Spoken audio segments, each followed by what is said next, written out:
You're listening to the Airline Pilot Guy Show. The view from our side of the cockpit door. WAPG, it's the Airline Pilot Guy. Airline Pilot Guy, episode 656. Yeah, he's up in the sky. It's the Airline Pilot Guy. Hello, you're listening to the Airline Pilot Guy Show. The view from our side of the cockpit door. With your host, Captain Jeff, broadcasting live from APG headquarters in Roswell, Georgia. Today's show is recorded on the week of March 24th, 2025. Yeah, he's up in the sky. It's the Airline Pilot Guy. Put your light and he's flying by. With the Airline Pilot Guy.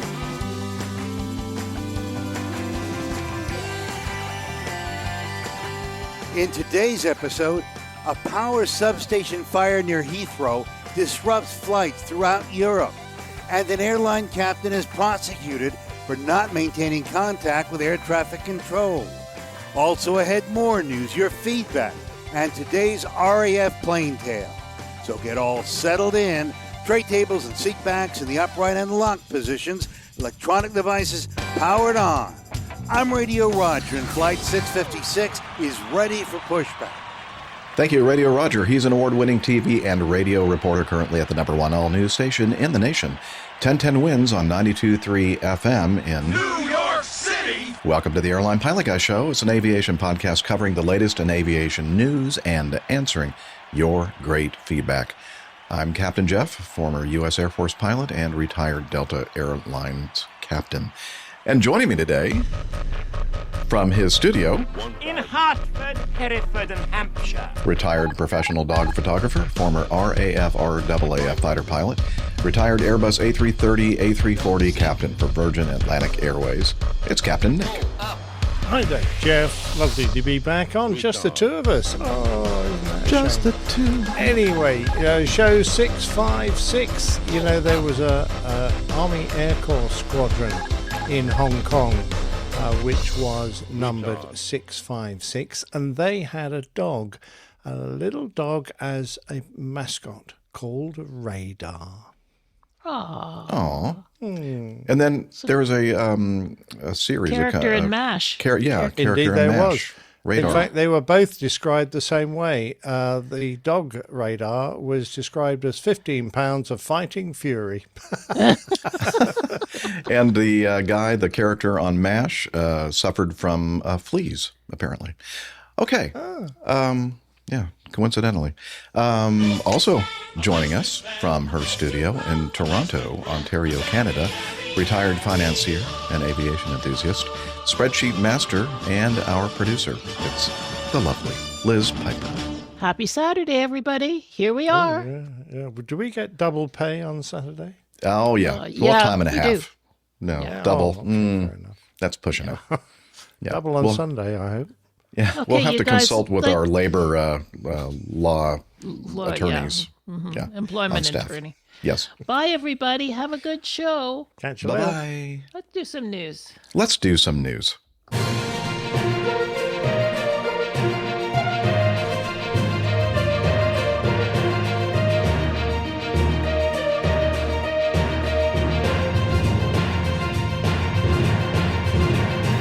Stand by for news.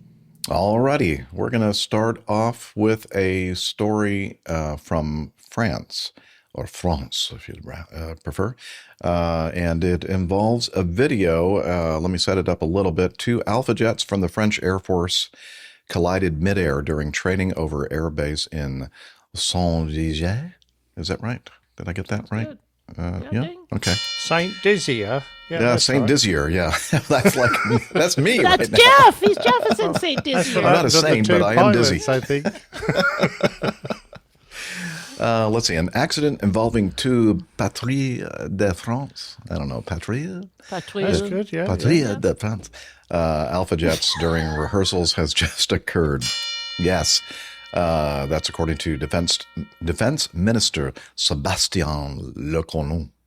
The accident occurred in eastern France near Airbase 113 in Saint-Dizier in Haute-Marne. Okay, let's, before I get into any more trouble with the pronunciation of French things, I'm going to play I need to share the video, don't I? Don't see that. You're not going to see a thing. Maybe I should go back to bed. This is all stuff that's going to be deleted when I edit this. Yeah. Well, maybe. Okay. Are we all ready for this video? Are. All right, here we go. Okay, they're in a 6-ship formation. Not sure what this is called, this maneuver. They're kind of doing a loop and a twist. Yeah, and then toward the bottom part of the loop here, 2 of the trailing aircraft collide. And now we're seeing some footage of the aftermath of a cement plant, I think, or cement plant, as they say in Cement. Georgia. There's some pilot or passenger parachuting.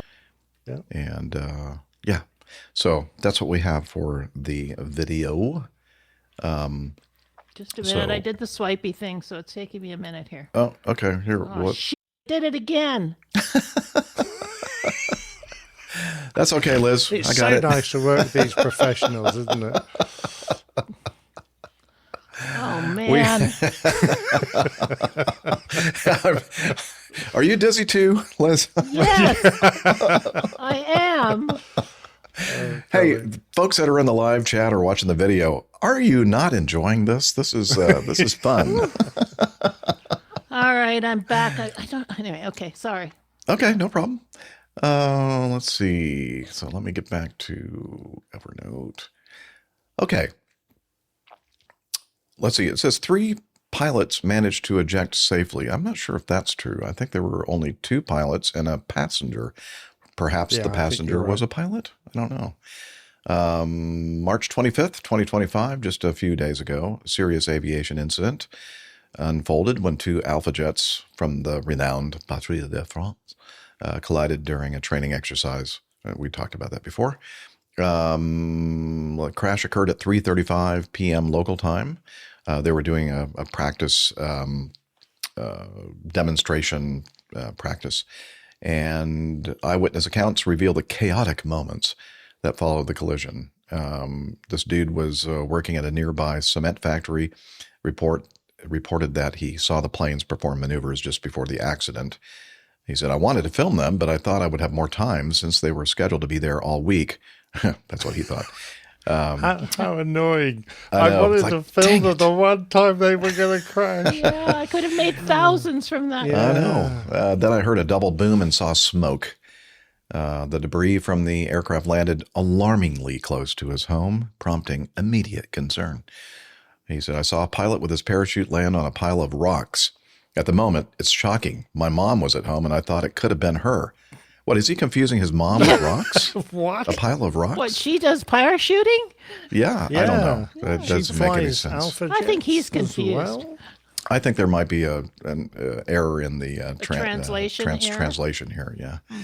Let's see. Further investigation revealed that the 2 Alpha jets, which were part of a formation of 7, I miscounted, I guess, collided midair during a complex aerial maneuver. Let's see. While one aircraft crashed into a silo at the cement plant, the other went down in a marshy, wooded area close by. I don't see 7 there. By 4:20, emergency services had located the 3 pilots, 2 of whom were transferred to the hospital in Saint-Dizier with non-life-threatening injuries. The 3rd pilot, described as polytraumatized. I looked it up. Okay. Many injuries. If you're exactly. Yeah. Many injuries. If you're polytraumatized, you've got multiple injuries to multiple areas of your body. So you could have injured several organs or broken bones in several different areas. You could have damaged your back and your head and various other bits and bobs. So sounds like that poor person is in a pretty bad way. Bad shape.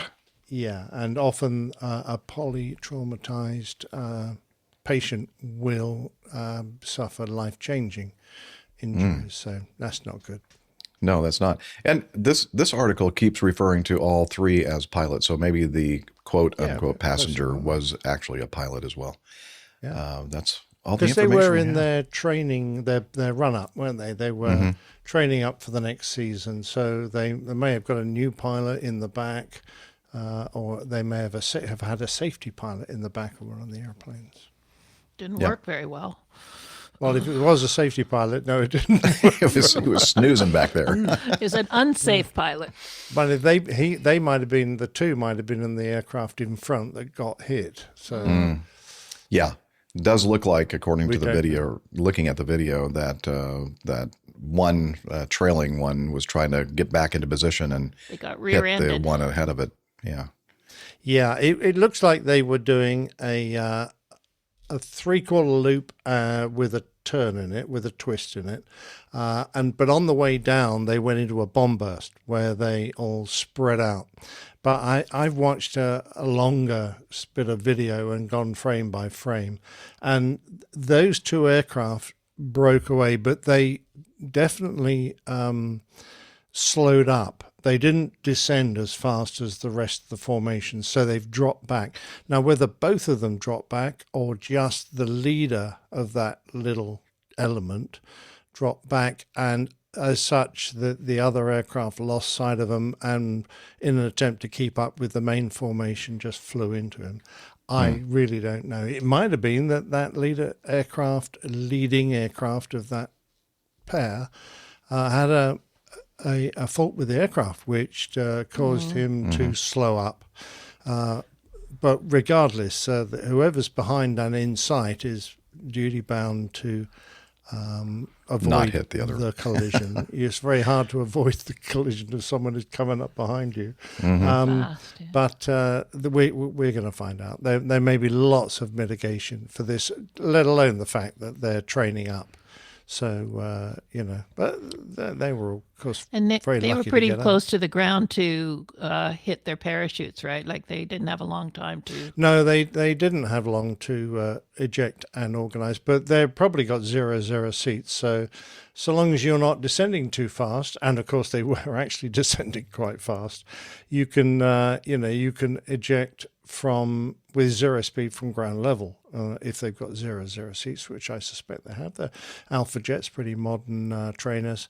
So you've just then got to think about a tenth of the rate of descent converted into an altitude, and that's your minimum usual safe ejection height. But I think they had plenty of time to get out, because the actual breakup occurred quite early in that maneuver.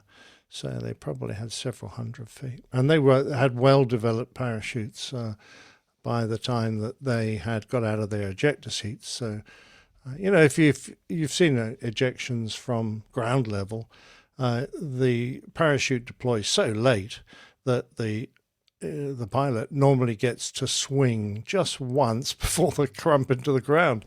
So these guys had time to look around and go, "Aha! What happened? I don't know." Bam. Where are we going for lunch? I'm sorry, France. Very sorry. Our apologies. I'll continue to insult France Okay, in my next plain tale. No, let's make some. Let's tease the Brits here in the next But wait, one. but before we do, could you go back to one of those first slides that you were showing on the on this particular news item? 1, 2, 3, 4, 5, 6. I only see 6. I only see 6. I only see 6. I don't know why they said 7 in the. Well, perhaps the 7th one is the invisible one that caused the accident. Ah. Although I suspect the journalist, I suspect when they go to an air show, there's normally 7 of them. And there's like always the Red that. Arrows, they have one extra airplane, which is a spare airplane, and then the flying that is the manager of the display team who does all the quacking. Yeah, the same thing with the commentary. Thunderbirds and the Blue Angels and all that kind of stuff. Yeah, Same exactly. sort of thing. It's pretty standard. Yeah. All right. So we're going to stop picking on the French and start picking on the British. So Captain Nick, would you do the honors? please, for this next Oh, item. good Lord, I've got to read this. This is a penalty for me being rude to Jeff earlier. Yeah, exactly. So we've got a story here which is about Heathrow Airport, which has resumed flights following a power outage, and it's from the BBC. Oh, look, there's a Virgin Atlantic. I know. I thought Aircraft bathed in light, which comes from electricity. How clever that is. So it goes on to say Heathrow flights resume after forced shutdown, and it was a fire-forced shutdown. So several major airlines have said they'll resume flights as some overnight restrictions are lifted. Flights have resumed, and a full service is expected on Saturday. That's today. That's yesterday. That's last week. Yeah, It's a week last ago. Saturday. All right, then. Following unprecedented loss of power caused by nearby substation fire. So substation is just a distribution area that collects power from a more powerful source and distributes it to houses and things, and airports in this case. So about 200,000 passengers were affected as flights were grounded throughout Friday, with inbound planes being diverted to other airports in Europe after flames ripped through the North Hyde plant in Hayes, West London on Thursday evening. Now, the airport's chief executive, Thomas Worldby, which I think is not a bad name for someone who runs an airport. You go, Worldby, I'm off to Hong Kong. I don't see the R in that word, but okay. Oh, Worldby. All right, then. Well, it's not. It sounds like you're saying just world. Worldby. Yeah, it does. Yeah. So anyway, he apologised to stranded passengers and said the disruption was as big as it gets for our airport. Well, I'm going to go, what about the fire that occurred in your fuel depot a few years back that had a very similar effect on the airport because there was no aviation fuel to be had. However, as big as it gets for our airport, and that it could not guard itself 100%. Well, that's there's few things in life that you can guarantee 100% of. The Met Police confirmed the fire was not believed to be suspicious. That's good because they did involve the terrorist branch of the Metropolitan Police to see if it was terrorist associated, and nice to know they don't think that happened.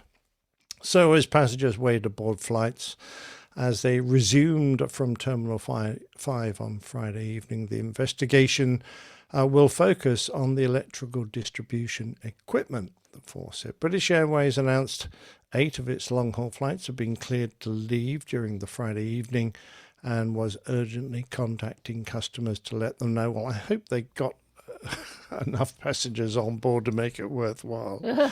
But there you go. Restrictions on overnight flights have also been temporarily lifted. Normally there's a curfew from about 11 at night till 6 in the morning. The DOT, the Department of Transport, says. Passengers have been advised to contact their airlines for latest updates. That is always what is required. The airport won't be able to tell you what your airline is doing. So always go first to your airline. Mr. Worldby said that a backup transformer had failed, meaning systems had to be closed down in accordance with safety procedures so that power supplies could be restructured from the 2 remaining substations to restore electricity enough to power the airport. That's interesting. So it seems to indicate that they had a backup transformer, but it had failed so they had to close down according with safety procedures. So I've heard various news reports while this has been going on, several of which have said there was always enough power to feed the airport. But the biggest problem was that when the airport first went down, the power lost. All the generators they have on the airport fired up without any problem at all, but they would only keep things like runway lights, like the radar going, like air traffic control systems working, all the things you need to safely land aircraft that might be on final approach or in the process of landing. In other words, you just keep the essentials going on the airfield to keep it safe. And that's a requirement of almost any commercial airport. However, those generators were never going to be enough to supply the entire airport, which, all the baggage conveyor belts, all the passenger terminals, all the kitchens in the restaurants in the airport, all that kind of stuff would be considered less important than the vital infrastructure, safety infrastructure. So that would not be powered.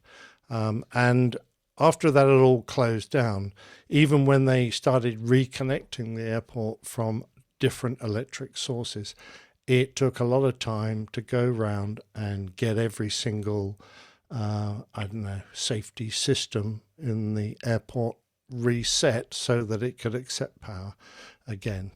That's as I kind of understood it. Several airlines announced they'd restart scheduled flights, including British Airways, Air Canada, well done Air Canada, and United Airlines. Well, we won't talk about them. An airport spokesman said the first flights were focused on repatriating the passengers who were diverted to other airports in Europe and relocating aircraft. Yeah, that's generally speaking what you try and do when you've had one of these hassles, get all the airplanes back to where they should be. Mr. Waldby said, "I'd like to stress that this has been an incident of major severity. It's not a small fire." Well, yeah, I think the size of the substation, the fact that it powered a large area of London as well as the airport is the thing, not the size of the fire. But we've lost power equal to that of a mid-sized city, and our backup systems have been working as they should, but they're not sized to run the entire airport. Asked if there was a weak point in Heathrow's power system, he said, "You can say that. I think they just did." But, of course, contingencies of certain sizes, we cannot guard ourselves against 100%, and this is one of them. And I think that's probably fair. When you get a major power outage to a significant portion of a city, which includes an airport, you're going to get some disruption. It was sad that it went on for so long. I would have hoped they could have recovered the situation from alternative power sources quicker, but apparently not. Well, it turns out in the further investigations of this, this happened about a week ago. They actually found out. They think they know what happened here. Let's see. Not only did Jimmy fail to get his Frisbee back from the substation, he grounded every plane at Heathrow Airport. So there's a photo there that was taken by security cameras. Jimmy? Yeah, Jimmy, come on. Wow. It's his fault. And Janie is giving him heck there. Yeah, I know. That's from shouldn't have done that. Sam Dawson. Thank you, sir. He said the real cause of the Heathrow fire. Exactly. Appreciate that. And we're going to also learn in a later news item about the special air services. Yes, I love that maybe. one. I don't know. Oh, okay. Yeah, let's do that one as well. Great. Okay. They, of course, have added, what's the final thing they always say for when they've had one of these incidents? We'll make sure that any lessons we need to learn from the system are learned. Yes, we are very sorry. Lessons we promise that we'll learn some lessons We'll from try this. to do better. We'll try to do better yes. next time. Yeah. Sorry. And Jimmy's been banned from... Yes, and Jimmy has been punished suitably. He's not going to receive his allowance for a little while now. Yeah, the fire involved a cooling fluid that kept this substation at the right temperature, which was 25,000 litres, that's 5,500 gallons of highly flammable oil. So the cooling liquid got hot. Yeah, the cooling liquid got hot. And just a tip, don't smoke cigarettes near this cooling liquid. I mean, Jimmy was smoking too? Yeah, Jimmy was smoking. Getting his Frisbee. Jimmy. Well, that's enough of that. Yeah. Let's move on. Indeed. This next one is includes a video. Let me set it up. An Endeavour Air. This is from Simon Radecki, his Aviation Herald website, and Endeavour Air Canadair CRJ 900. Oh, Okay, boy. you remember that's the same aircraft airline and aircraft type that was involved in the accident at Toronto. Operated on behalf of Delta Airlines, registration November 185 Golf Juliet, performing flight 4814 from Jacksonville to New York. Was attempting to land on LaGuardia's runway 22 about 22:10 local time, so it's dark, but struck the left wing onto the runway and went around. The aircraft positioned for another approach to runway 22 and landed without further incident about 20 minutes later. And METARs for the time frame of this incident, looks like they were landing on 22. The winds were out of the south, 180, anywhere from 17 steady to 22, and then gusting to 36 knots. So 40 degrees off, gusting to 36. So it was a little windy.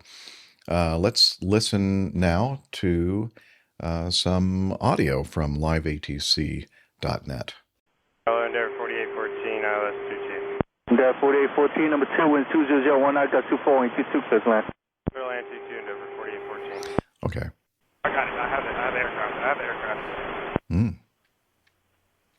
Didn't mean to transmit that. Endeavour 4814, runway heading 2000. Runway heading 2000, Endeavour 4814. Endeavour 4814, climb maintain 3000, you okay? 3000, Endeavour 4814, we're good. Endeavour 4814, contact approach at 127.3, I'll see you on your way back. 273, Endeavour 4814. Yep. Approach Endeavour 4814, that's 2000 to 3000. Endeavour 4814 near, your radar contact to southwest of LaGuardia, and you ready to go back in?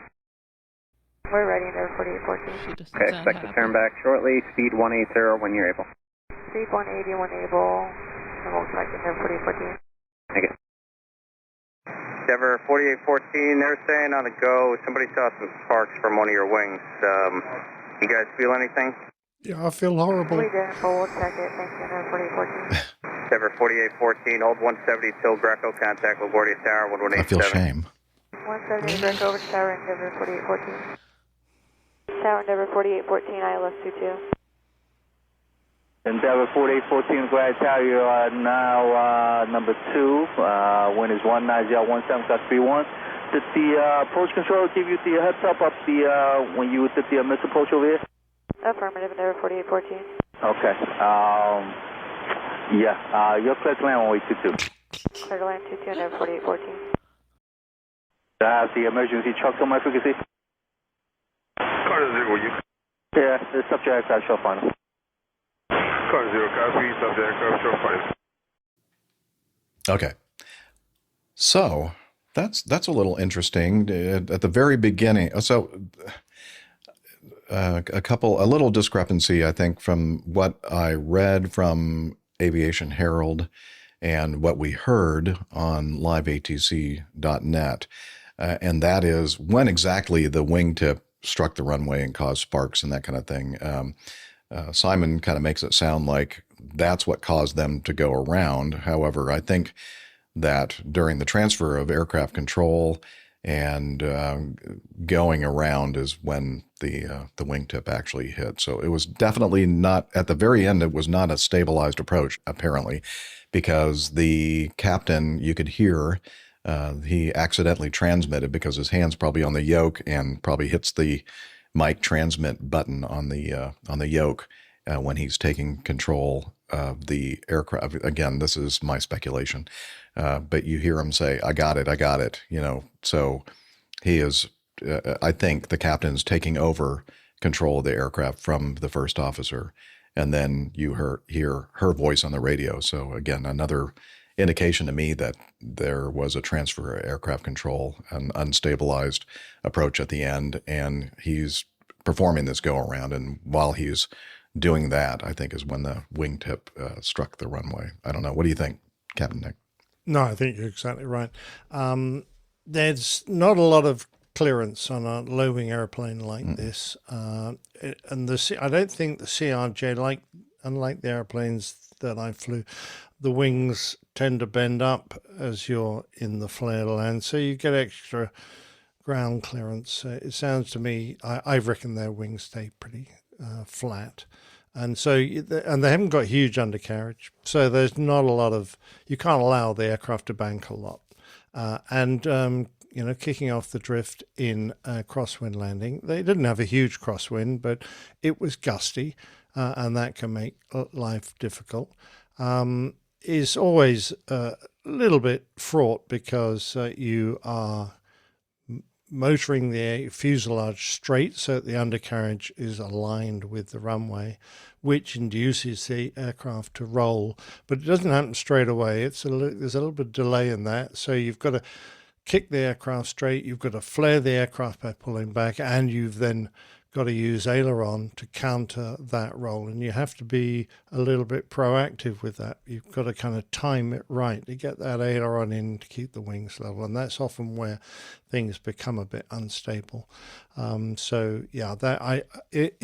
the captain's trying to take control at the same time because he sees that this is being slightly mishandled, then this is really adding to it all. And if that's when the wing tip scraped the ground, then I would quite agree.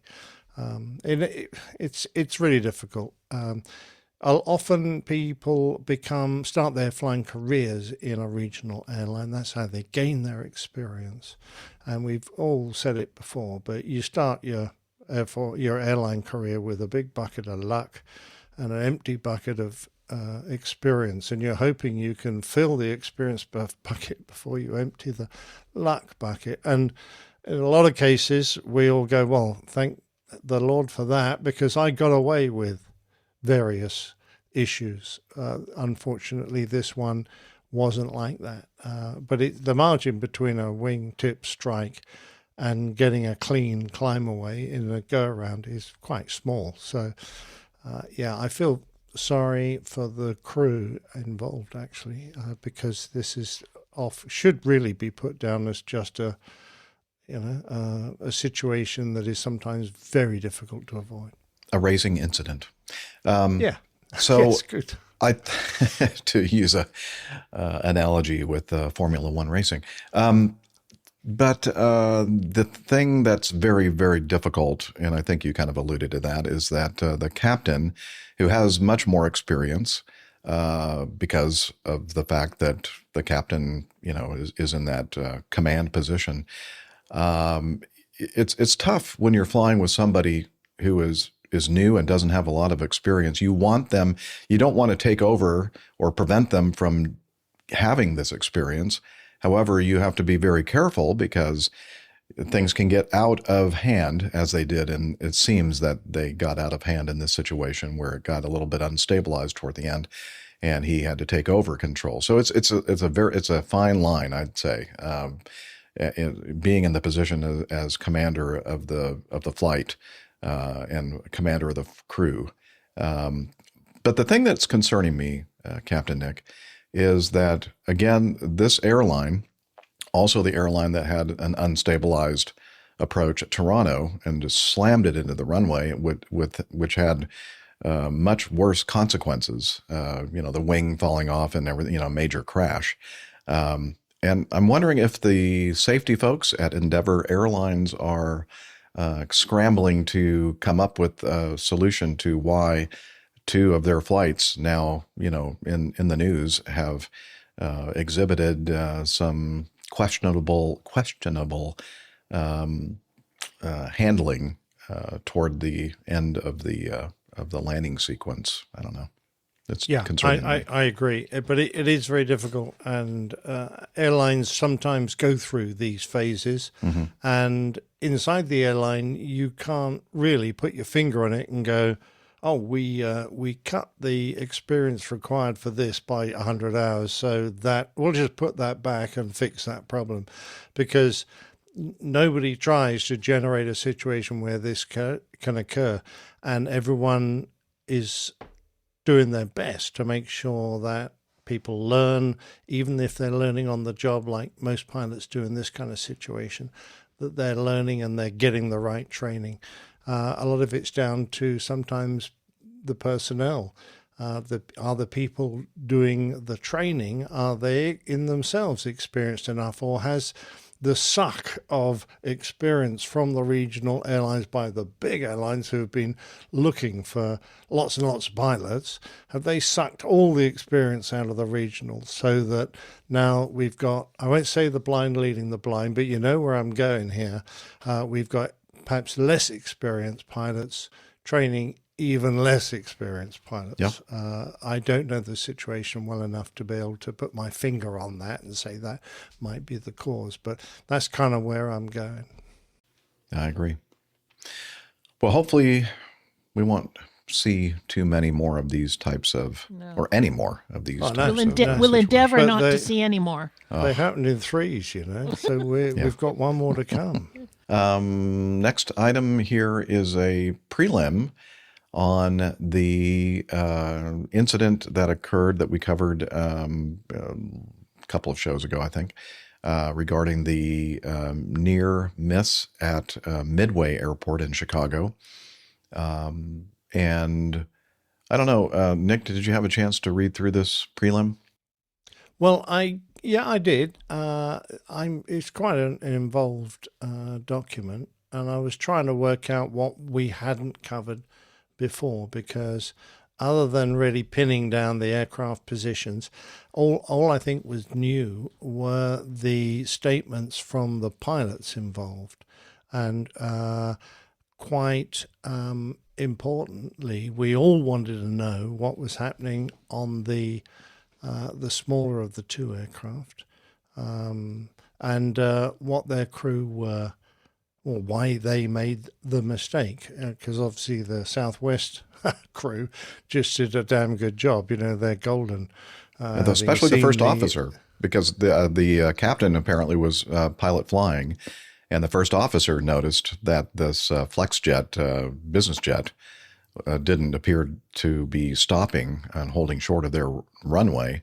And so he commanded or called out, go around, and the captain executed the go around. So it was great crew coordination and safe operations with the Southwest flight. Immediately give him, demote the captain, give that bloke another stripe and the pay. Well, I don't really think that that's what I'm saying. Oh, okay. I'm thinking that first officer pilot monitoring did a damn good job. He did. Of assessing the situation and doing what he was supposed to do. Yeah, perfect. Yeah. Yeah. But you know what it's like when the first officer does something good, the captain gets the praise. When the captain does something good, the captain gets the praise. Exactly. That's the way it's supposed to be, right? Of course. I did notice, you know, we kind of were thinking that this may have happened, you know, when we were analyzing this to begin with. And I'm glad to see that during the interviews of the crew of the FlexJet flight, that kind of confirmed what we were kind of suspecting as far as them crossing that one runway thinking it was a taxiway, because it was basically sized like a taxiway, and they didn't even notice that they were.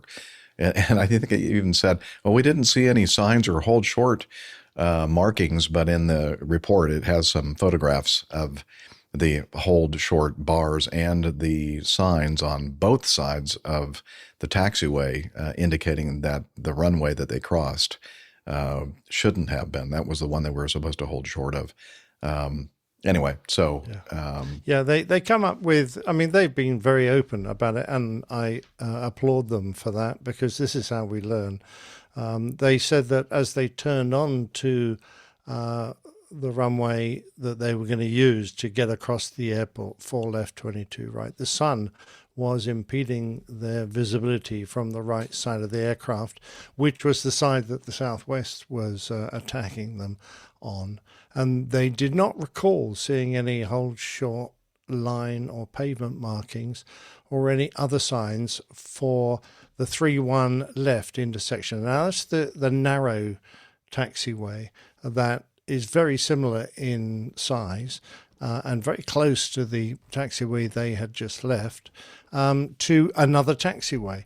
So we both last week said, while I can see how they might mistake that, in fact, you made the point, I think, Jeff, you might mistake that as a taxiway and not realize that they've crossed the first of the runways they need to get across that they've been given clearance for.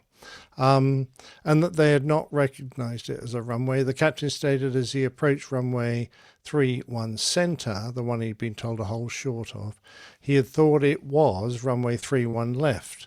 Well, yeah, okay, but there were pretty clear signs. And this is kind of where the meticulous attitude of an airline pilot has to come to the fore, because you can never kind of assume.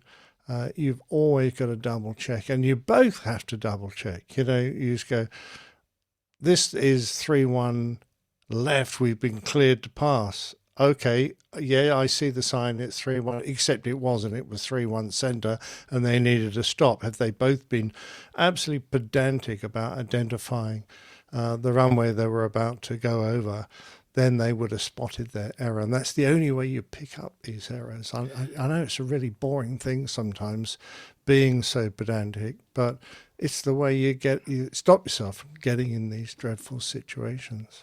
I suspect that things were quite busy in that cockpit, and they were probably going over takeoff data and other, types of things going on, and they weren't paying as close attention, especially the pilot monitoring wasn't paying as close attention. And it's tough on ground operations, especially when you're starting a flight.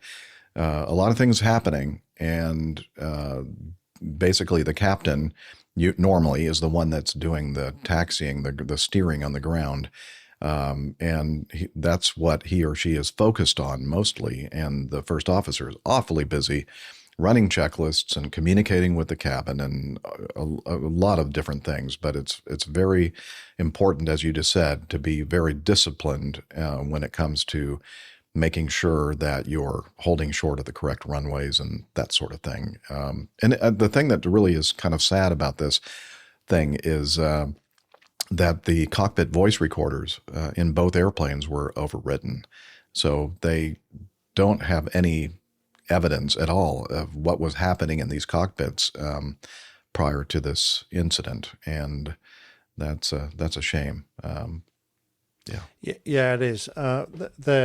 They are going to start, I think, improving the quality of voice recorders. I think they'll insist they're on more aircraft types, categories, and they're going to be 25-hour recorders, which I think is very, very sensible. Because all we can do with that is make the airline industry safer. I see no downside to that. I don't either. Well, let's continue. The one we just discussed, the prelim, involved a Southwest Airlines flight, and they did the right thing by noticing the runway incursion and performing a go around, and everybody was lived happily ever after. Now let's transport ourselves down to Orlando, Florida, on March 20th, 2025.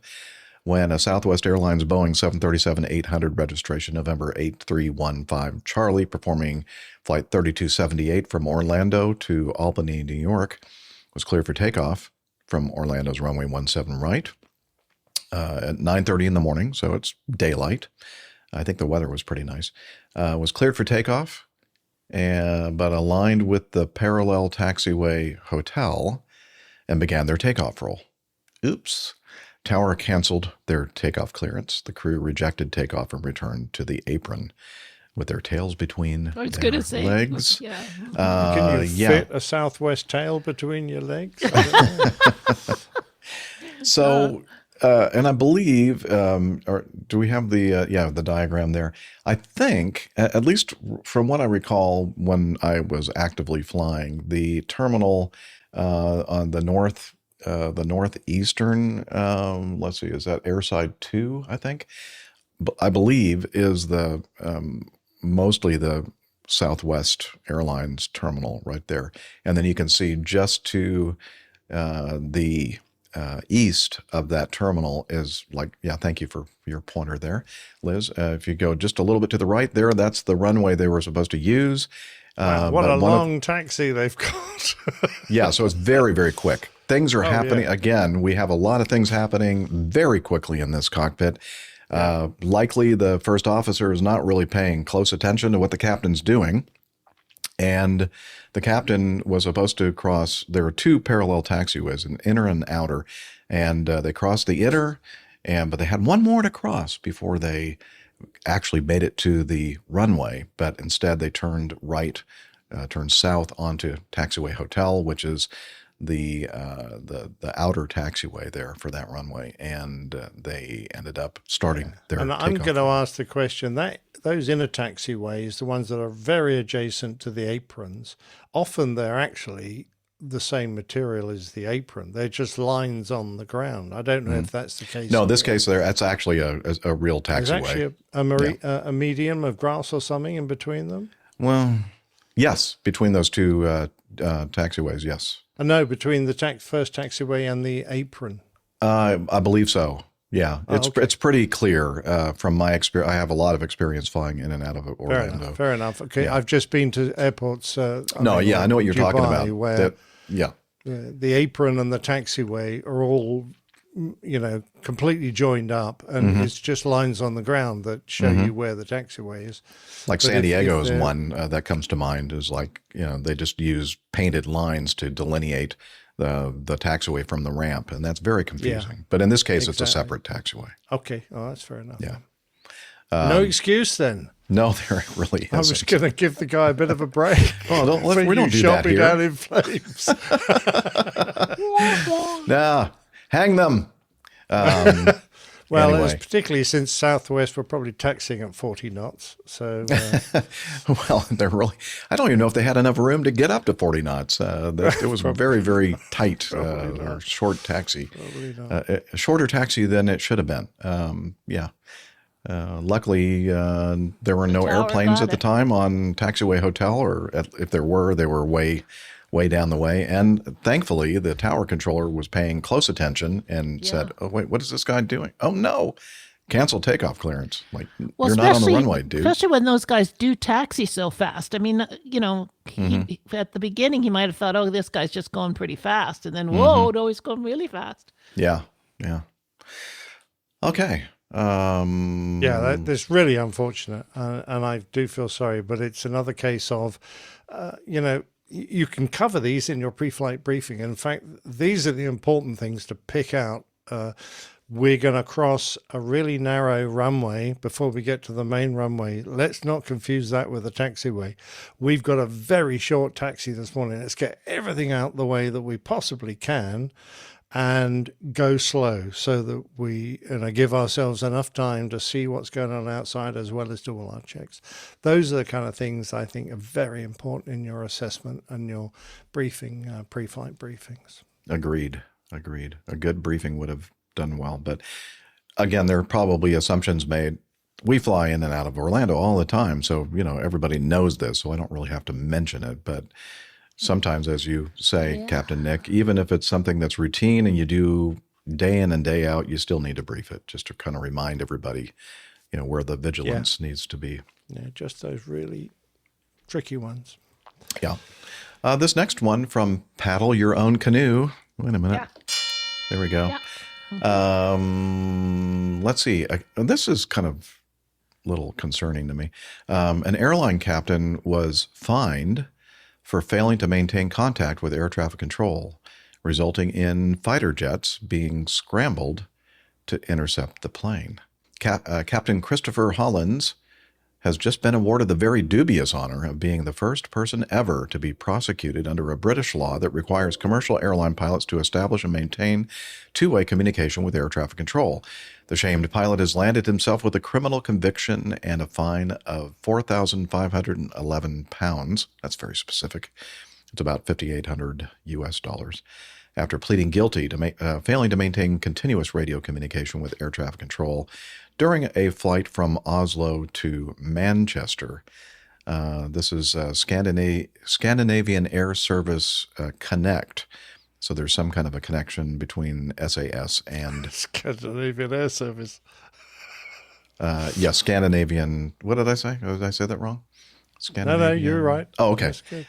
Sometimes SAS, the initials get a little I confusing. thought it was Nick, Scandinavian Air System, I thought. But anyway. Or maybe it is Scandinavian Air Systems. Anyway, so the flight was being operated by SAS Connect, a British subsidiary of the Scandinavian airline, and as a routine scheduled flight from Norway to England with Captain Holland at the controls of the aircraft. Well, I don't know. How did they know that he was at the controls of the aircraft? Did he mean that he was the commander of the aircraft, perhaps? Maybe. I don't know. During the flight, prosecutors accused Captain... Well, I don't think it was during the flight that they accused him. I think after the flight they accused him of failing to maintain contact. They happened contact. to be on that plane. Yeah, they were. To maintain contact with air traffic controllers for up to 30 minutes. So they scrambled some RAF Typhoon fighter jets.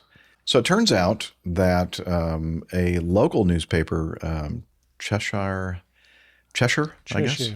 Cheshire. Yeah. Times, is that right? Cheshire Live. Decided to report this story of this intercept of the airliner, the SAS airliner, an Airbus 320 or 321.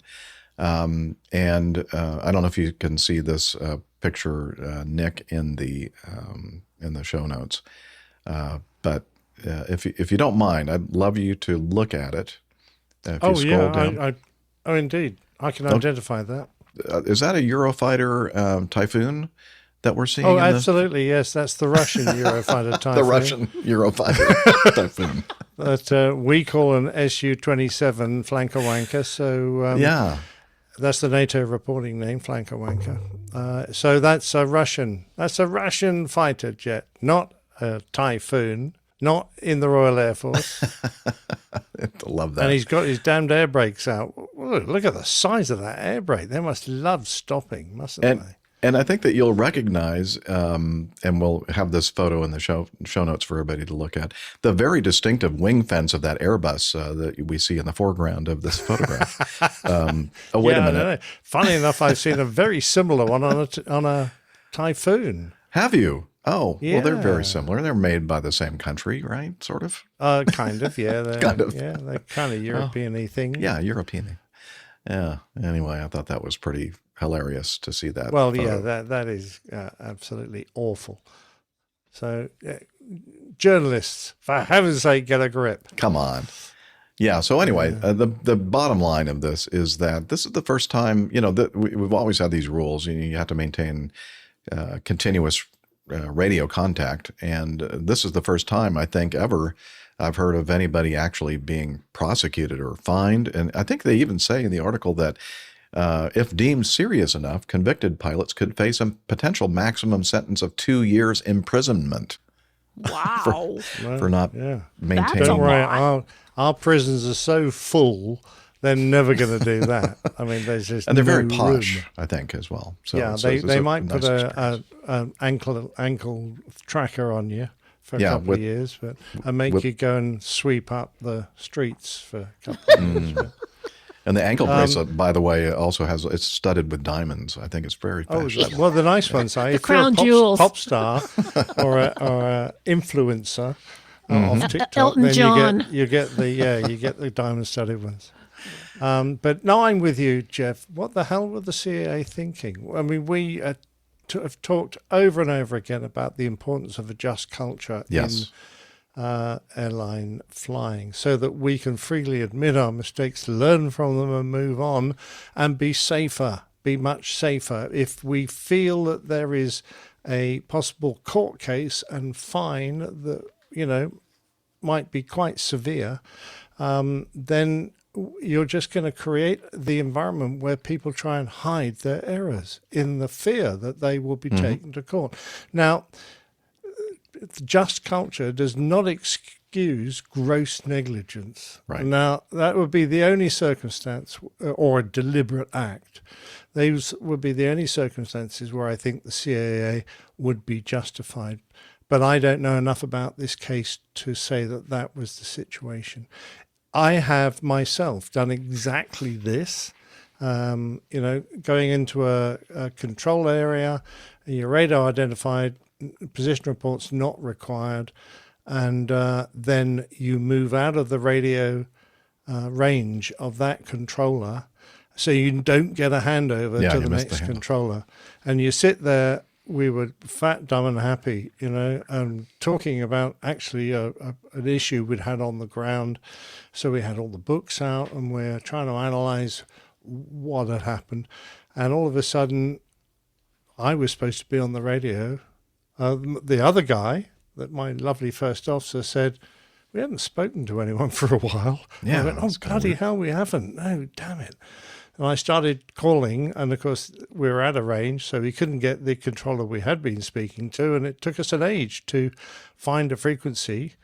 And, we had turned down the guard frequency, 1215, because in that area of China, they have very little control over who transmits on radio frequencies, and it was just continually producing that pager or kind of intercept garbled noise you get from telephones and things. So we turned the volumes down because we couldn't hear ourselves think. Right. And we didn't pick up the calls that were coming out on guard to get in touch with us.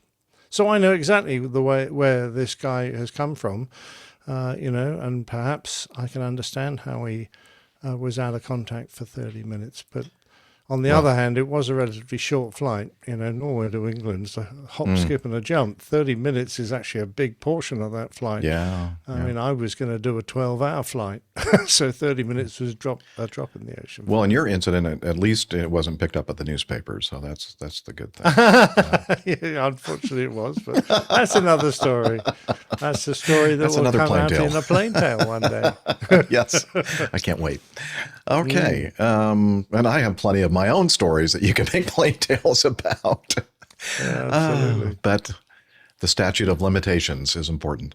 We're going to finish with this next one, and I mentioned earlier that sometimes the acronym or letters SAS can be a little confusing. So, Captain Nick, this is kind of tied to that first news item that we had regarding the power outage at Heathrow. Perhaps you can tell us about what happened I like here. This one. This is paddle your own canoe. Or yay! If it's been Again. raining a lot, paddle your own 4x4 as you sink into the river. Scandinavian Airline trolls British media after they confuse it with a world-famous elite military unit during Heathrow power outage. So, SAS, the Scandinavian Airlines Service, is that right? System. Scandinavian Airline System has found the humorous side of all the chaos from the major fire we talked about earlier, after a British media outlet somehow confused the Stockholm-based carrier with a world-famous elite military unit. I can't see how they did this. How do you get SAS confused with SAS? I mean, obviously, the Special Air Service obviously operates many round trips. 12 of their round trip flights from Heathrow were canceled because of that power outage. So I didn't know that the Special Air Service actually published their schedule of round trip flights. Well, they don't normally. I mean, they don't usually give advance warning of when they're storming an embassy or something. But Sky, whilst talking about Scandinavian Airlines system, put up a picture of the Special Air Service badge, their CAT badge, which is a winged dagger with the motto, "Who dares wins."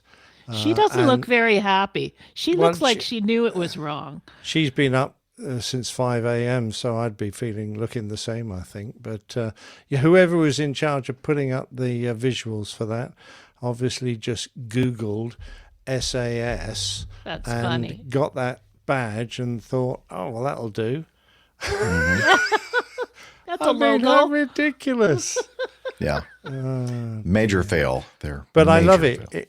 Because the SAS got the joke in the end, because they went on to X and said, "We get it, Sky News and The Guardian. Oh, they did it That's too. a newspaper, so they obviously made the same mistake. Same initials, both wear uniforms, operate internationally, and move fast. But only one SAS was affected by the Heathrow power outage. Spoiler, it was the one with the free coffee on board and not the one with the parachutes. So, that is great. very good. But Well done, isn't SAS. It's kind of amazing that they're both British outlets that did it. Like if it was Canadian or something like that, maybe. But well, yes, you do worry about the standard of journalism, don't you? I mean, Oh, yes. We have been for quite some time. That's a good one. I thought that was a good one. Yeah, that was a great way to end our news segment. And now it's time to get to know us. Get to know Captain Nick and I, and maybe even get to know a little bit of from our producer, Liz. Can't we skip this bit? What's that? Can we skip this part? Don't they know us already? Not nearly well enough. Yeah. Okay. Well, they need to know us better. Yeah. Oh, more no, better. More better, yeah. More better. More better? Okay. Captain Nick, have you been doing some lectures and talks and that sort of thing? Or? Yeah, I had some fun. I went across to the school that I have been to before. This is St. Benedict's Junior School, because Rob, the headmaster, is one of our lovely listeners, and he runs for his youngsters at this junior school an aviation club. So they do it in their own time after school has finished. And he asked me to come over and give him a talk, which I was more than happy to do. And it was an absolute delight to chat to the youngsters again. And from the show of hands, at least half of them want to be pilots. So there's nothing wrong with a wannabe pilot. And I was trying to teach them the best way to get into aviation. And we'll see, I hope one day, if I live long enough, we'll hear about them. Now, that picture that's just come up now is pure ego trip. I was digging out pictures of myself to use with this lecture, and I said, oh, that's interesting. I've got quite a little flow here from start to finish. So I stuck them together. You have quite a little what? In a picture. Flow.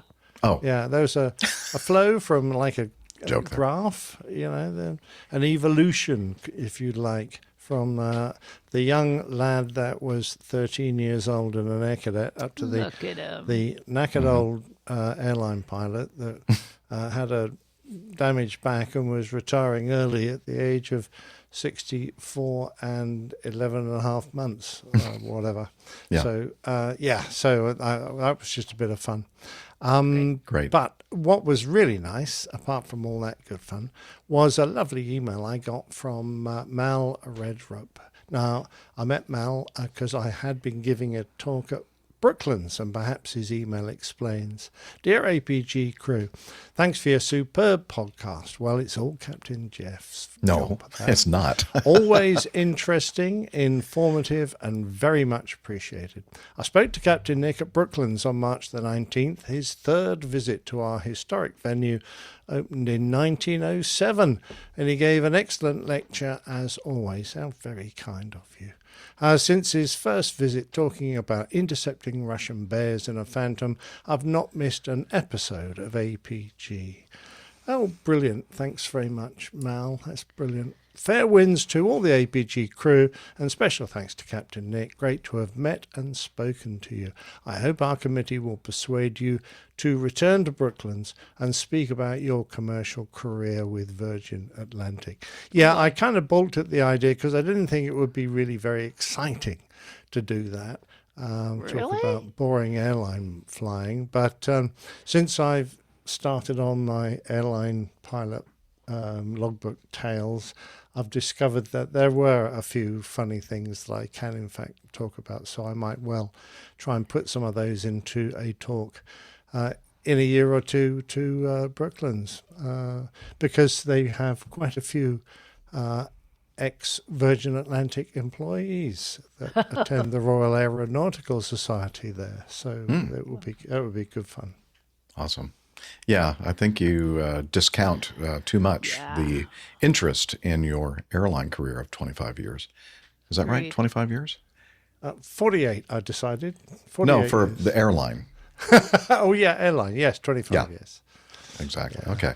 Do you want to do cover art before we And move on? wait, but before you go to yeah. the cover art, let me just Yes. say that I just want to, again, tell you how much I love Rob and the kids at St. Benedict's. I mean, I love you guys. Oh, thank you. So it's a there we two-way go. street. That was on cue, wasn't it? I'm impressed. Yeah, so cover art now would be appropriate, I think. Absolutely. Right. Well, we had a fantastic story about obviously the Toronto incident, an airplane careering across the airport on its back, flaming fireballs, etc., and a man who tried to smuggle a turtle in his underpants. That wasn't at Toronto, but I kind of tried to merge the two here. It turned out that the red-eared slider was the breed of turtle. And I went, wow, how cool is that? So here we have a red-eared turtle sliding on its back across an airport. And I was given a plea by, I think it was Tim, who said, can you please put some... Oh, no, it wasn't. It was AJ, who said, please put some Levi's into the picture somehow, because of the, I think, the smuggler, the turtle smuggler had stuffed it down his Levi's. Mm-hmm. So we've got a title there of the newspaper, Red-Eared Slider Turns Turtle, and a little subtitle, Turtle Crashes at Toronto, Levi's 655 windsock blames, and there's a set of Levi's that are acting as a windsock there. So that was all a bit of fun. Good use for Levi's, yeah. Yeah, absolutely. The show number was in the subtitle, and if you look carefully at the newspaper logo there, you can see Acme written across the middle with a pair of wings. Love it. So that's the Acme logo there in the middle. That was a hard one to find, apparently, for some people. Yeah, it's a tough one. Oh, boy. Here we go. All right. Cool. Well, I guess sticking with the AI art that Captain, that's one of the tools that Captain Nick uses to come up with, produce, create our episode artwork. And then he, of course, makes his own adjustments. So it's not just a easy put in a bunch of phrases and what's the term that they use for like when you're doing these art creations from AI? I don't actually know. I suppose they're prompts. Prompts, that's the word I was looking for. You do a textual description. Yeah. Nick just prompted you there, Jeff. Well, he did. He did prompted me. Everybody's prompting me to talk about this email that we received from Sean McHale, one of our APG community members. He says, Jeff, I'm not sure that you've been, what you've been using for AI images. Midjourney is what Captain Nick uses. But I've been using Midjourney for a while. Okay, he as well. Sora, S-O-R-A, just really stepped up their game this week and is allowing unlimited generation. For funsies, I took the profile pics off of your website and had Sora go to town with it, and it did.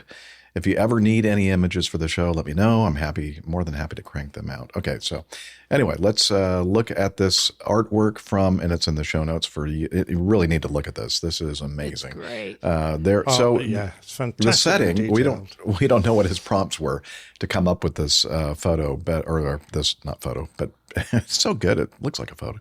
But trust me, we weren't all sitting at a poker table drinking whiskey and beer and smoking cigarettes, and Camacho smoking 2 cigarettes at the same time. In a cockpit. In the cockpit, yeah. So you see the cockpit instrument panel in the background. Lots of smoke in there. There's even a disco ball hanging over the top of the table. And it's just, when I saw this from Sean, I don't remember exactly where I was. I think I was in a restaurant. I just started laughing out loud, and people are looking at me like, "What's this guy laughing about?"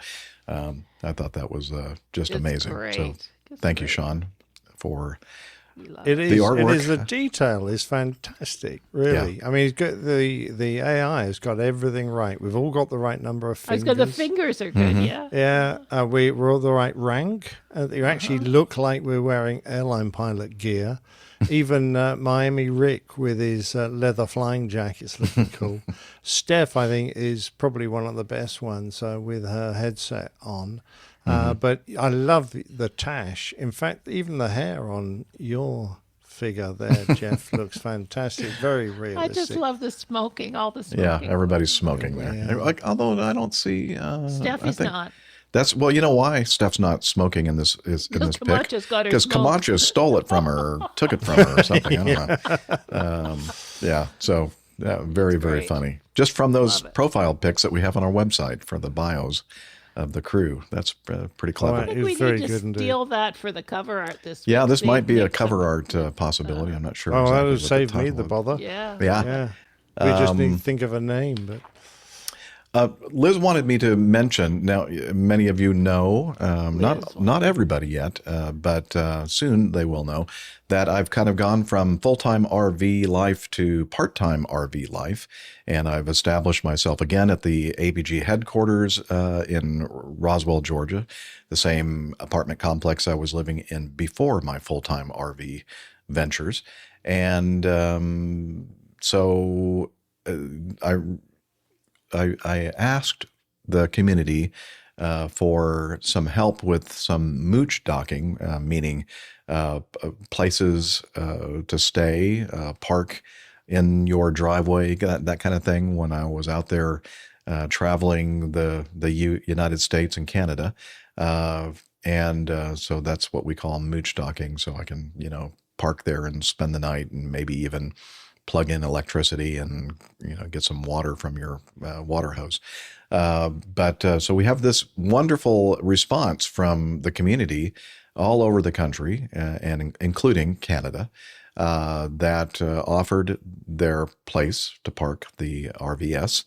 And I want you to know that we still have this database, and I still intend to use that in the future when I make my periodic voyages in the RVS. So we're not completely disregarding the offers from the community for Jeff's mooch docking, but I want to thank you for volunteering that to me and APG, and still intend to take advantage of that in the future. This might take a little longer to get to everybody. Yeah, it might take a little longer to make it your way wherever you are, but I do certainly intend to take advantage of your kind offer. Well so done, thank Jeff. you very much for that. Just wanted to let you know if that was something that you didn't have to worry about anymore. Oh, good. I don't have to worry about Jeff showing up in that stupid RVS. Getting complaints from the neighbors and all that. I don't have to worry about it anymore. Well, you do. You still have to worry about that. Okay.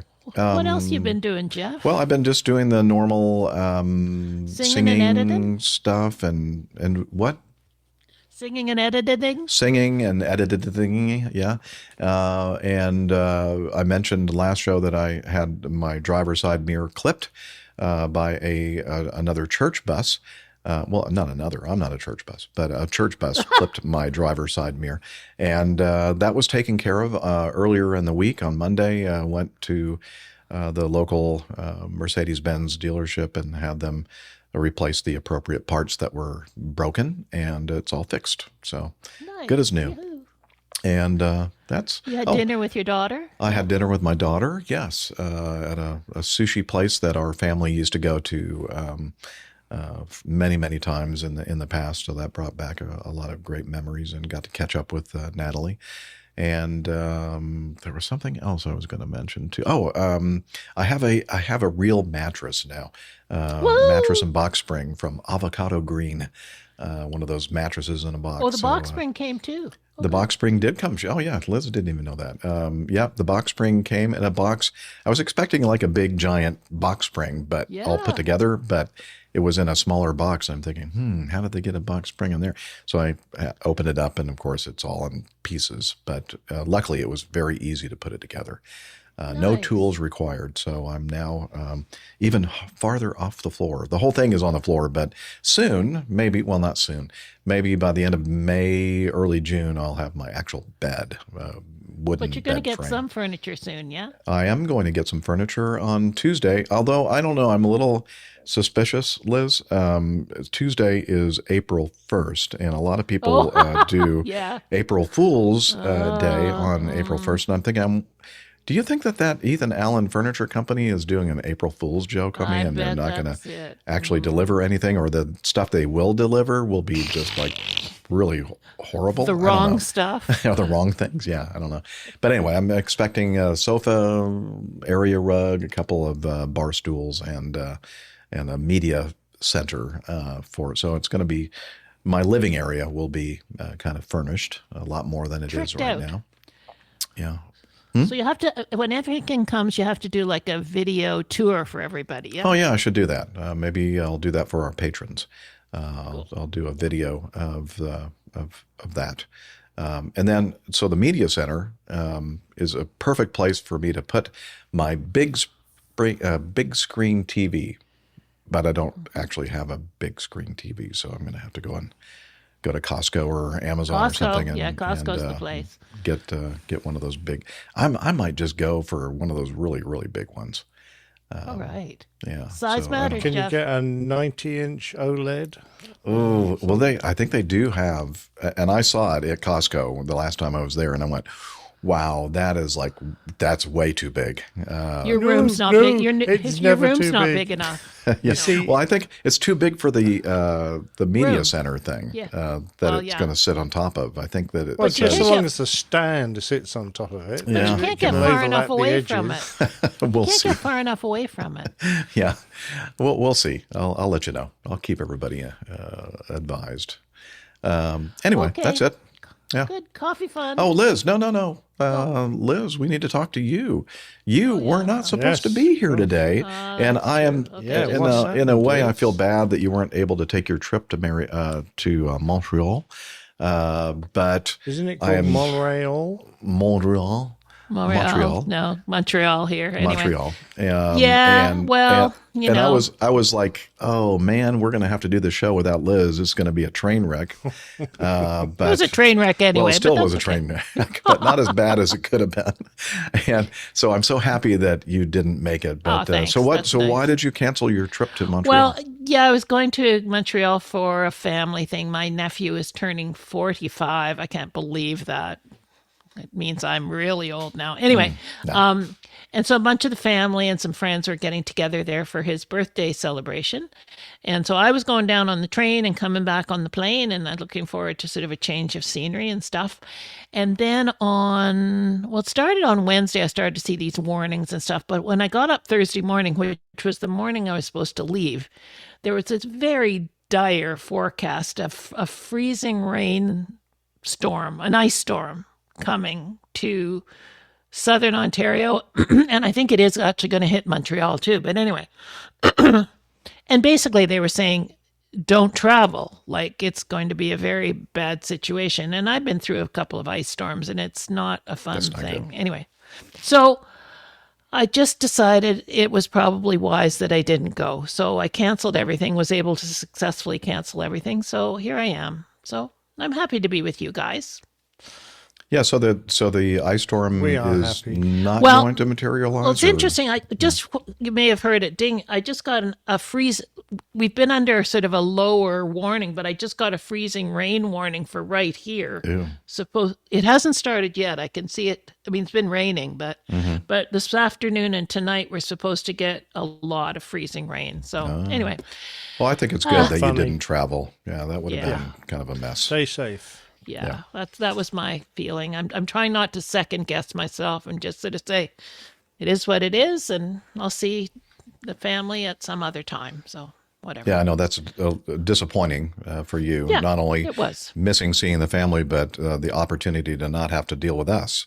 That's true. And then I was going to, as you guys both know, I was flying back on a 737 MAX. Oh, and that's thank God. Perfect. that's honestly really, I'm telling you, Roll those dice. That's really the reason I canceled. I understand. Hey, Anyway. at least a 50% chance you would have made it. Yeah, it's true. Anyway, Yeah. thanks, you guys. Here I am. So All right. let's get on with this thing. Let's get on with it then. Okay. In that case, I think that we can cover some feedback and then go to the plain tale. Is that the way we want to do this? How about some coffee fun first? Maybe. Oh, yeah. Let's do the coffee fund first instead. Good idea. All right. The coffee fund. Johnny, how much more coffee? No thanks. Yeah. I love coffee, I love tea, I love the APG community. Coffee and tea, and the Java and me. A cup, a cup, a cup, a cup, a cup. Oh, yeah. Yeah. Coffee Fund. It's your way, dear listener, to support us financially if you have the resources to do so. A couple of different ways to do that. One is the Coffee Fund Classic Method. And since the last episode, we have two very generous contributions, like one-off contributions, not recurring, from Kevin Dryden up in Comox, BC, and Stephen Simpson. I'm not sure where Stephen is from. He's in the UK, I think. He's in the UK. Oh, okay. believe So we so. have an International Coffee Fund contribution segment here. So thank you both for contributing to the Coffee Bar Club. And the other way to do it is to become a patron of the show via patreon.com. And you can pledge a certain amount per episode, and you can stipulate a monthly maximum so that we don't go all crazy and do like a show every day. Of course, that would never happen. But anyway, it makes some people feel better about You're trying restricting. to kill us? Yeah. Anyway, so those options there for the Coffee Bar Club, please check them out. And you can learn more about it by going to airlinepilotguide.com/coffee. You'll be glad you did. And we will too. Especially me. Yeah, we're all happy. You notice I'm referring to it now as the Coffee Bar Club. I've stopped the Coffee Fund.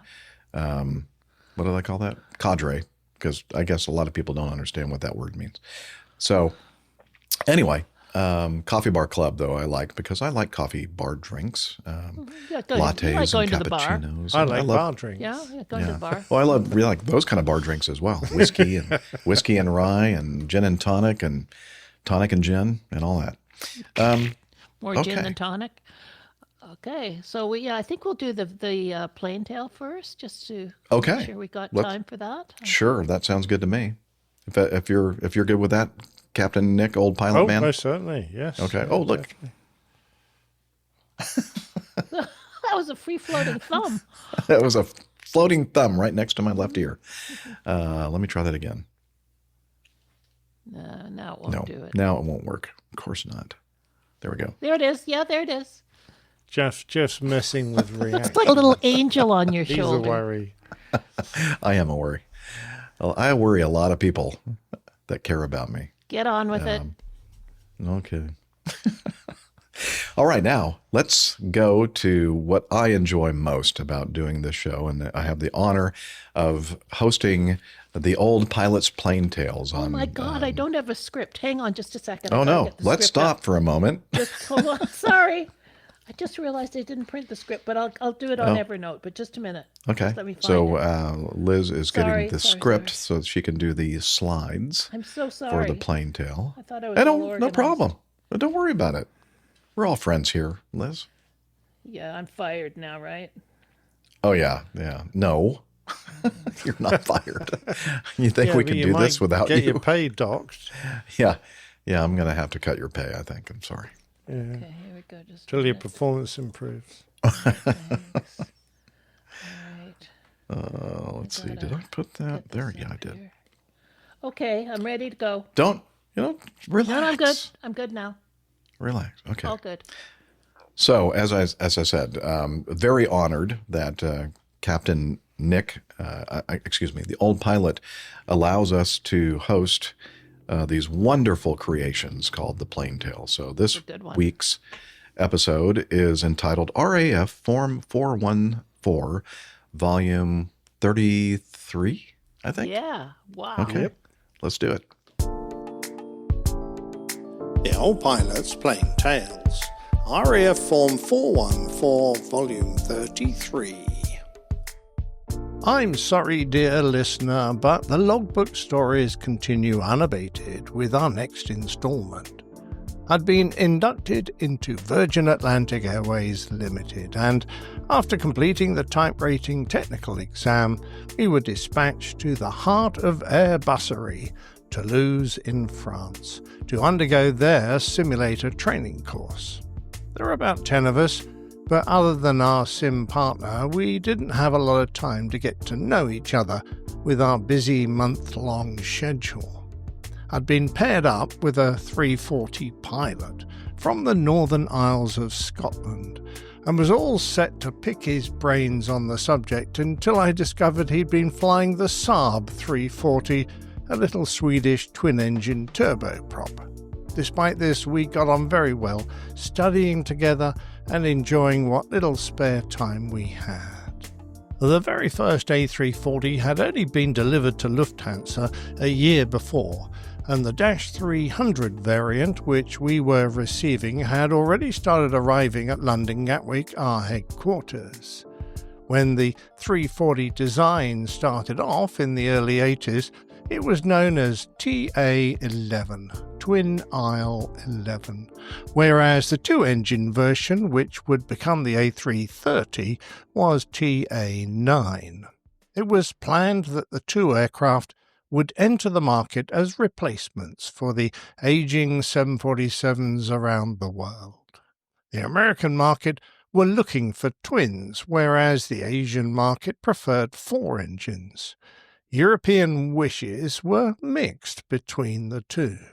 Many twin-engine airliners were still going through the very stringent ETOPS Extended Twin Engine Operations Performance Standards approval process, so there was a reluctance by carriers with long overwater routes to commit to large twin-engine airliners for those routes, so the A340 was competing with the 747, the TriStar and the DC-10, but it had abilities that surpassed all those types.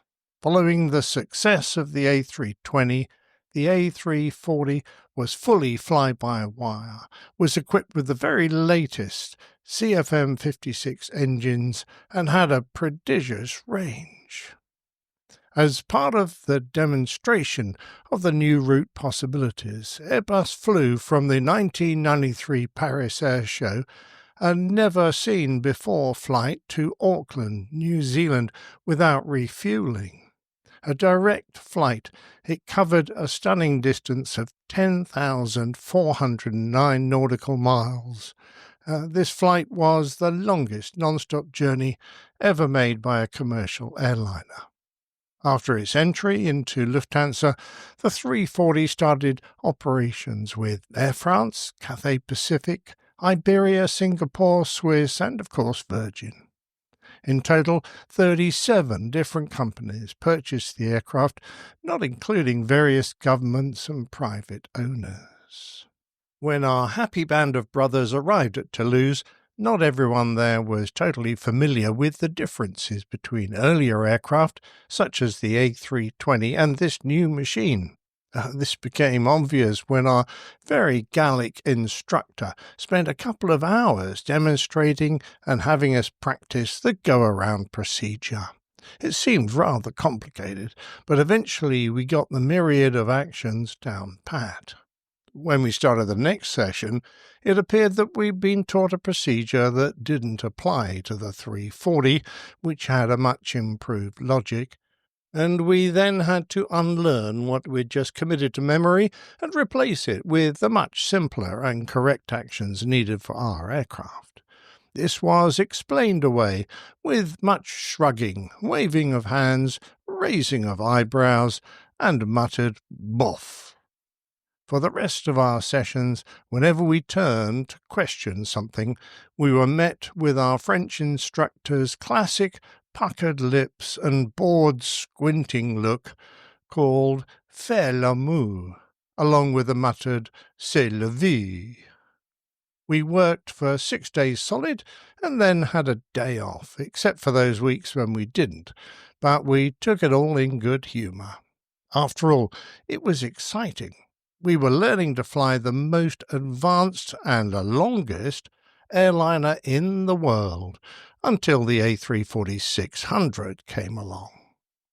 With barely a word of French between us, my Scottish buddy and I struggled a bit, since we met the usual reluctance of the local populace to admit knowing any English. I never managed to work out how to get a coffee bigger than their tiny espressos, and generally lived on croissants or what I could point at. There was one memorable day, however, when we had an entire day off, and without much prep for the next sim to do, we climbed into our tiny rented Renault with a gear stick that sprouted from the dashboard, wound up the massive 1-litre, 58 cubic inch motor, and headed for the hills. We were determined to see something of the countryside, and soon we'd left the city behind and were motoring along the plain, tree-lined country roads, sometimes cobbled, occasionally gravel, passing through tiny villages. We stopped to have coffees at quiet cafes, and then in the middle of a valley we spotted the stony mound of a medieval town rising from the valley floor. Cord dated back to 1222 and was one of the oldest fortified towns in the area. Parking on the outskirts, since even our little car wouldn't fit into the narrow winding roads, we clambered through stone-paved and cobbled streets and stairways, past tiny houses and shops, often built right into the rock, until we ended up by the church at the town square. It was like we'd walked onto a movie stage where the actors were taking a break before the Three Musketeers again rushed into battle. A small restaurant served us a generous lunch of moule marinière, mussels steamed in white wine with warm crusty bread, while we sipped more wine. Afterwards we visited the fortified city of Carcassonne, a settlement that goes as far back as 3500 BC. I remembered the legend that gave the city its name. Lady Carcass ruled the city during a siege between the Christians inside and the Muslims outside. After 6 years and close to starvation, the city assembled what remained of their food, a pig and a sack of grain. Feeding the grain to the pig, Lady Carcass ordered it catapulted from the battlements.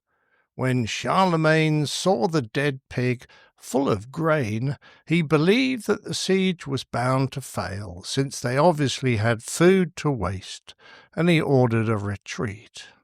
Lady Carcass rang the bells of the city in triumph. One of Charlemagne's men exclaimed, "Carcassonne! Carcass rings." When I heard the story, I assumed the pig had landed on the head of a soldier, who then stumbled around with a carcass on.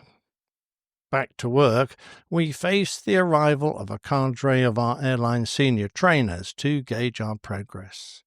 First, we had to pass an instrument rating, followed by 3 hours of skills tests that formed part of the 1179 type rating.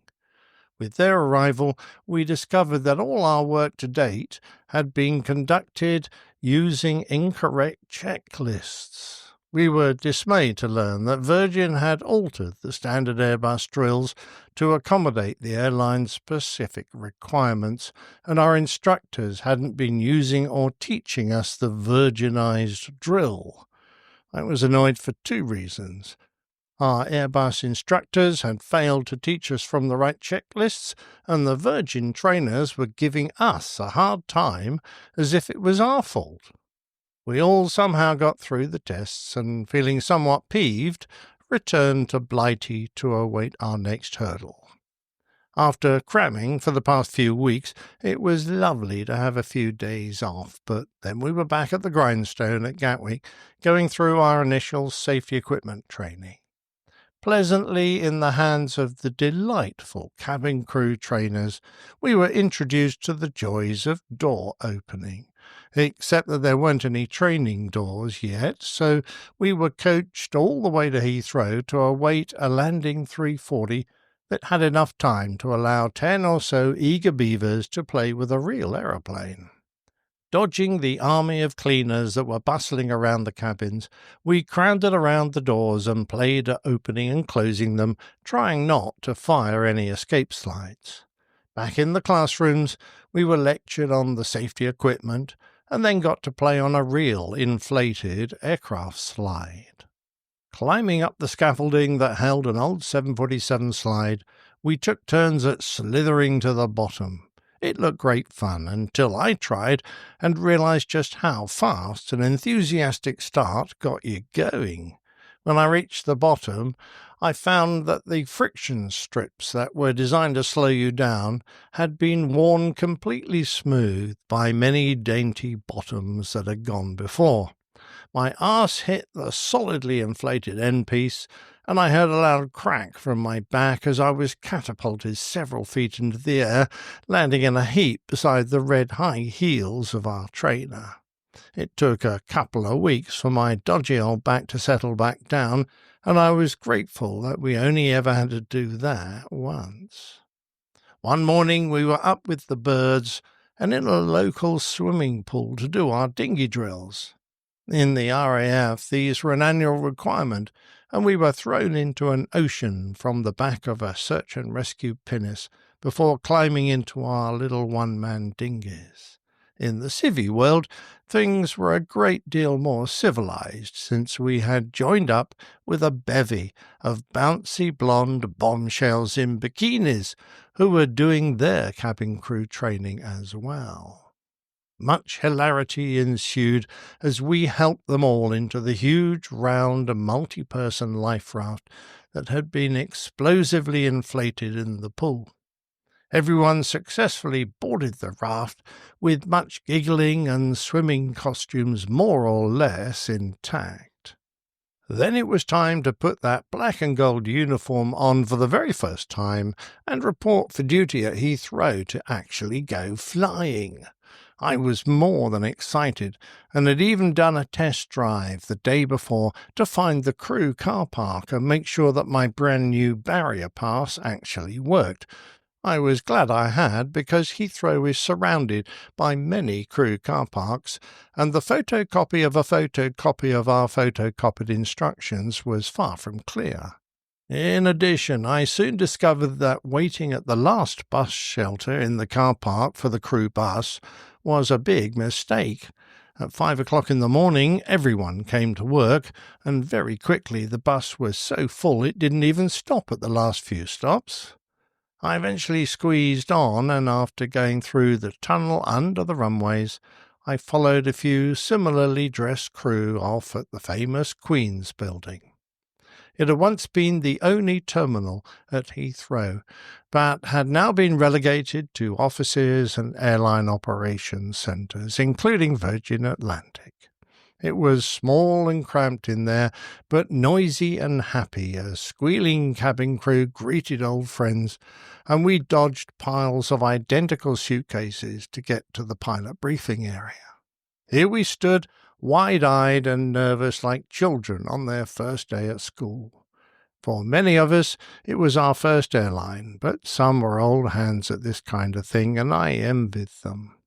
Our training captain, short, bluff and grumpy, eventually arrived and led us through the paperwork before we trooped out like kids in a crocodile to the crew bus. We were doing a base training flight, and the main aim was for each of us to accomplish some circuits to roll, or as the civvy world called it, touch and go.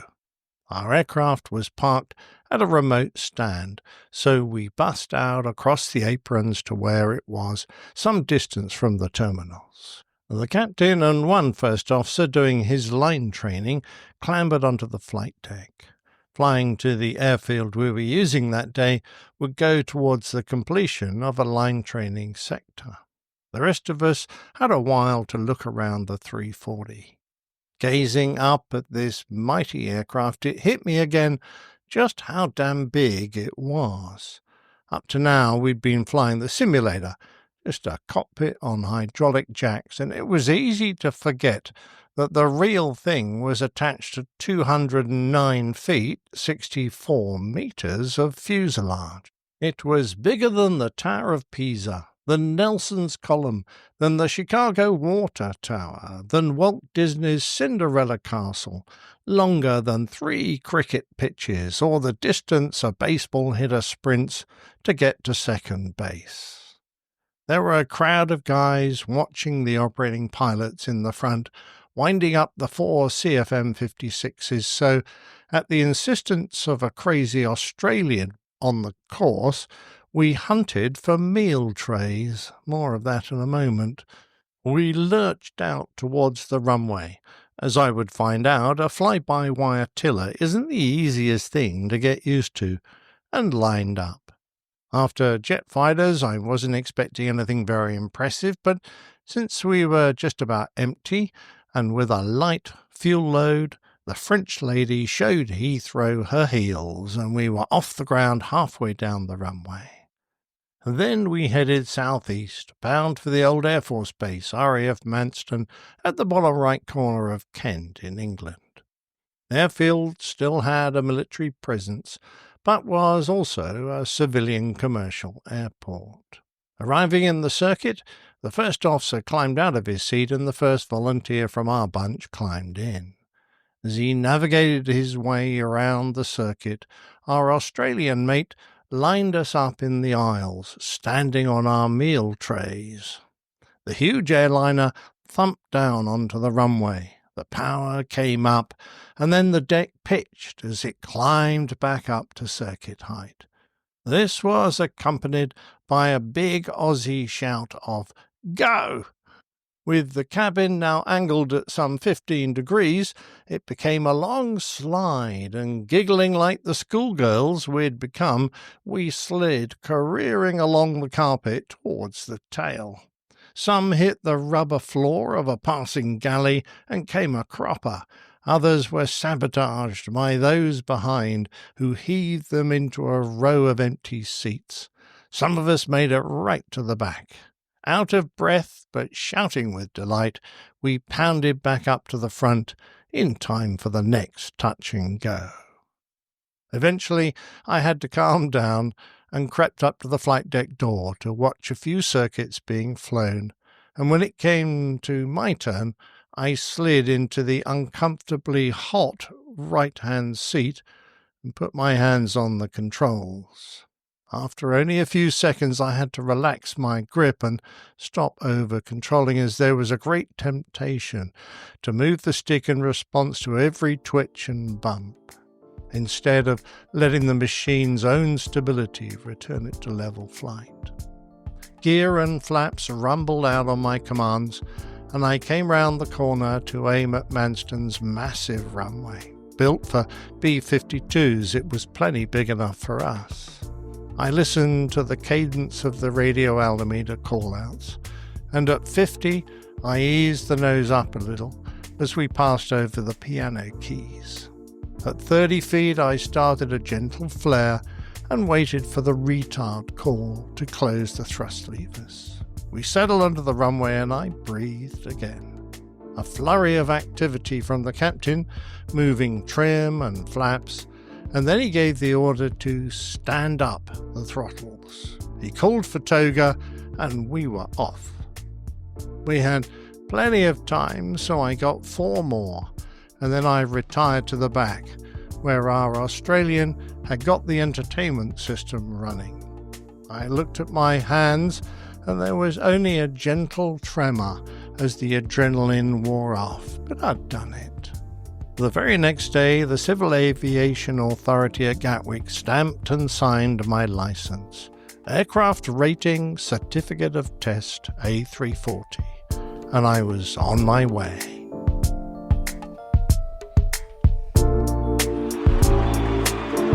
Yay! This all sounds a bit self-congratulatory, doesn't it? Great. It does, but you know, you deserved that's not it. a good thing. Well, you know, you're a former RAF fighter pilot, so we expect that. Fair enough. I'm also a A340 tobogganing champion, so... wow, that sounds like fun. That was fun, actually. Yes, it was great. No, you should have taken those dining trays on the slide of the 747 trainer, that you went launching off of earlier in your journey. Yeah. That would have been quite something. The slide, yeah, I didn't want to go near that damn thing ever again. So I really enjoyed the slide of the bikini-clad, although they weren't wearing bikinis, or were wearing one-pieces, sadly, that you had there. Liz is going to show us again. Ooh. Oh, no, one of them is in a bikini, actually. It's all the same girl. Oh, yeah. Never mind. I don't know. I think I was just so focused on the. I was so focused on the slide being used as a raft, I didn't even notice the ladies in the foreground. Right. Dear. And the other one I think was particularly interesting to me. Well, that one, yes, the Three Musketeers. That's your face, isn't it? The lead musketeer. Captain Nick? Yeah, I had to put a false moustache on because I didn't have one in those days. But yeah, no, that's Dr. Kildare. That is. Oh, okay. Oh, Richard Remember Chamberlain. Dr. Kildare? Richard Chamberlain. Yeah, Richard Chamberlain. Oh, okay, okay. Well, the other one that was interesting to me was the fact I can't believe that the Queen's security services allowed you to get as close as you did on the tarmac of the Heathrow Airport Terminal 3 or Terminal 1 Queen's building. I mean, you're just about touching her, Captain Nick. How well, she was in the way. I was trying to get to work, and there was this huge crowd, and this little old lady. Oh, she wasn't that old then, but and yes, you know, it's surprisingly similar to another photograph of you standing in front of your quarters. Yeah. Oh yeah, look at that. It's like the same pose. Huh. I thought it's my classic hand in pocket. I thought you'd be interested in this one, Jeff. Oh yes, I was. A very nice photo of croissant and a lovely coffee with I guess it's a flat white or something. It's a very small Demitasse espresso cup with some beautiful latte art. Mr. Coffee. Absolutely, yeah. That looks so nice. I'd like to drink one right now. I would love to have one right now. Yes. Well done again on the plane tail, Thanks, Captain Nick. Very enjoyable. Time for some feedback.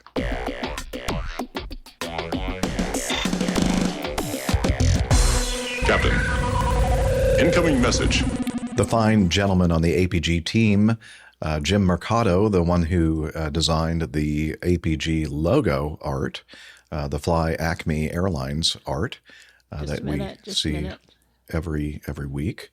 And Liz which I spend a lot of my time trying to hide, whereas I ought to be perhaps making more of it. If my name were Jim Mercado, I think I'd be offended, Captain Nick, that your attempts to hide that beautiful artwork. Anyway, he said he sent in some feedback. He said, "Hi, Jeff. Hope you're doing well. We're overdue for a catch-up. Well, you never know what you'll find. I was driving around Los Angeles last week and drove through Van Nuys a week ago, and I just happened to drive by this. After some research, I found that it looks like a DC-9 from an old Mexican airline called Aero, California. It has a Mexican flag on the side, and I see a built-in staircase for the 1A door. And let's see, it was in front of a business called Aerocon Engineering, just rotting away. I'm assuming the fuselage part, not the business. Strange but fun finding this. I thought you would enjoy this." And then he said, "After more digging, I found X-Ray Alpha Sierra Whiskey Hotel at Mojave before it was cut up." So I don't know. I think he sent. I don't have that picture. Oh, okay. Is there a Yeah. picture? I don't see it either. Well, hopefully I'll dig it up. I remember seeing it, Jim, and I will put that in our show notes. And I love that last one because it looks like the fuselage is just a bunch of bushes. Yeah, exactly. I think I'm able to present this. Okay, on, I'll take this out. Let's see, where is the...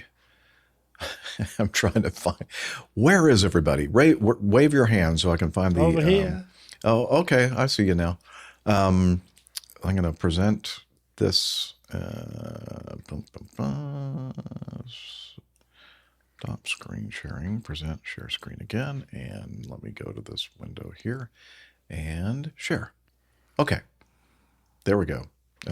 If you can put that on the stay. Here we go. I'll do it. Oh, sorry. There we go. That's what he did some digging and found the actual intact fuselage minus some before it was engines. cut up. Yeah, at the boneyard at Mojave. So what he saw in front of that business was just the front portion. And I will also add, and I know a lot of people out there already know this, the DC-9 and then the McDonnell Douglas 80 series, 90 series, and even the Boeing 717, I think. That little area where there's the air stair door right below the front left entry door is there on all of the airplanes. However, most of them don't actually have air stair. Yeah, air stairs inside. But I guess it was probably too much work to try to just eliminate the hatch or the cover. So it's like a dummy door on most planes. Yeah, it's a dummy door, basically. Yeah. And I don't think... This is the big dummy door where the pilots come out of. That's where all the big dummies walk through. But the air stair... no, I don't know. Aero California actually may have been using, real air stairs inside that thing. Just with Delta, none of ours... none of the ones I flew. The MD-88, MD-90. What dummy did you keep behind that? Like the ventriloquist dummy. Ah. Oh, I thought it was the first officer. Okay. Yeah, or the first officer, yeah. Hey, dummy. Wait. Go back in your place. Yeah. They had to be very short to go in there. Yeah, they do have to be very short. Well, you can crawl in sideways. All right. Thank you, Jim, for sending that in. I'm going to find. Yeah, I remember Aero California when I was growing up. Cool. Yeah, I remember that airline and those colors. Okay, and then finally, Number seven, we're going to read this from Les Yaw. He is the father of a Delta Airlines pilot, but he's a full-time professional trucker. Pardon me? I think his son flies on the 350, I think. Yeah, I think, or the 330 maybe. I think his son is a 330. Okay. Maybe he's a 350 guy. Some kind of Airbus. Yeah, some kind of an Airbus, big wide body. Lucky anyway, not him, but the airplane. All right, so he sends this in. Hi, APG crew, Iowa trucker Les here. All the reported near-miss incidents does give me, as a non-pilot, cause for concern. In particular, I